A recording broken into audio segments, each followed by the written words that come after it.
Calaroga Shark Media.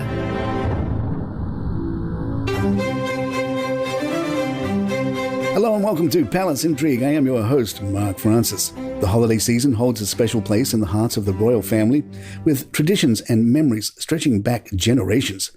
Prince Harry reminisces about Christmases at Sandringham in his memoir, Spare, describing the excitement and chaos of opening presents with family members in a large room filled with joy and conversation.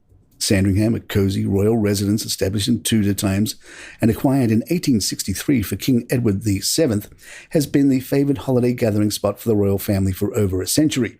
The family's Christmas traditions have long captured public interest, from opening presents on Christmas Eve in line with German customs to exchanging humorous gag gifts, a practice even the late Queen Elizabeth II enjoyed.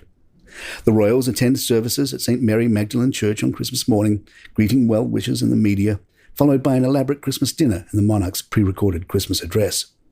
However, royal Christmases haven't always been so serene. Historically, the holiday season has seen its share of chaos, from William the Conqueror's coronation on Christmas Day 1066 to the raucous 12 days of Christmas celebrations overseen by a Lord of Misrule in early British monarchy. Christmas trees became a tradition in royal households, popularized by Queen Victoria and her German-born consort, Prince Albert. The holiday feast often featured extravagant dishes and generous amounts of wine. In 1906, the design of Edward VII's official Christmas card was a matter of significant consideration, reflecting the geopolitical climate at the time, as reported by the San Francisco Chronicle. The king eventually chose a design that symbolized the burgeoning Anglo-Japanese alliance. The card featured an illustration of a young British admiral in full dress uniform, alongside a Japanese princess adorned in traditional attire. This imagery conveyed a powerful political message, suggesting that the English government was prepared to welcome Japan into world politics, offering moral support and backing it with the power of the English fleet. The card served as a subtle warning to other powers like Russia and Germany, indicating the seriousness of the Anglo-Japanese alliance.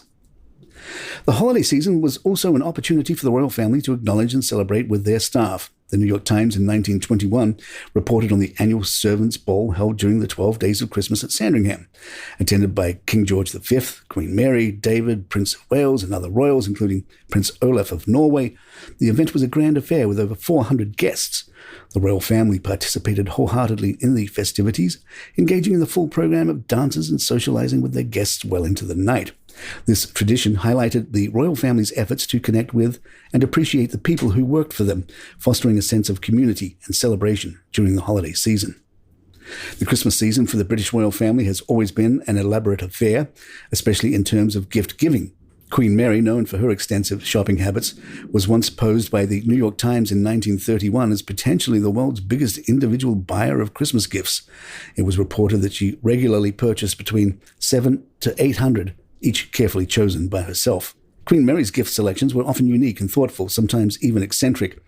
For instance, in 1929, she gifted her friends brocade-covered miniature cupboards designed to conceal their telephones, which she regarded as instruments of unparalleled vulgarity.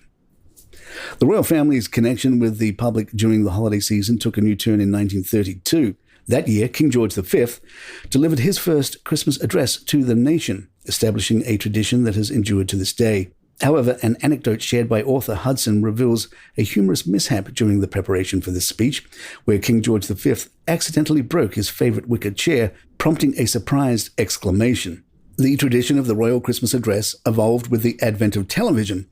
Queen Elizabeth II delivered the first televised Christmas message in 1957. In her speech, she sought to humanize herself and the royal family, hoping that television would bring a more personal and direct connection to the public. Apart from the formalities, Queen Elizabeth II cherished the Christmas celebrations. She participated in pantomimes during her teenage years, and as queen, she enjoyed playing charades on Christmas night, often extending the festivities until midnight. Her favorite Christmas cocktail was the Zaza, a mix of half Dubonnet and half dry gin. The royals have also been known for their Christmas philanthropy, gifting plum puddings to their nearest and dearest. Queen Elizabeth II continued this tradition, gifting Christmas puddings to her employees each season. Despite these grand traditions, the focus of the royal family's Christmas has always been on the children, with Santa Claus, often a family servant, making a special appearance and the royal children performing theatricals at Sandringham. Over time, Christmas at Sandringham has evolved to become a more family-centric and less politically charged event, with traditions like the televised Christmas address becoming a staple. Queen Elizabeth II's love for Christmas was evident in her participation in holiday activities and her annual speech to the nation. Palace Intrigue will be right back. The royal family follows a unique Christmas morning tradition that involves couples spending the initial part of their day separately. According to reports in the UK, Prince William and Kate, like other royal couples, have their breakfasts apart on Christmas morning. Former royal chef Darren McGrady, who served Queen Elizabeth II and other members of the royal family for 15 years, shared these details with the Mirror. He explained that on Christmas Day, women typically have breakfast in their rooms, whereas men gather in the dining room for a meal. This happens about 2 hours before they all attend the Mass at St. Mary Magdalene Church in Sandringham, Norfolk, England. This separation is part of the day's schedule, as royal men and women only reunite for lunch after the 11 a.m. church service. McGrady also mentioned in a 2017 Daily Mail interview that while women usually opt for a lighter breakfast like fruit and toast, men enjoy a heartier meal including eggs, bacon, mushroom, kippers and more. The reason behind the Christmas tradition of keeping couples apart is not entirely clear, nor is it confirmed whether William and Kate strictly adhere to it every year. Other royal Christmas traditions have roots in the family's German heritage.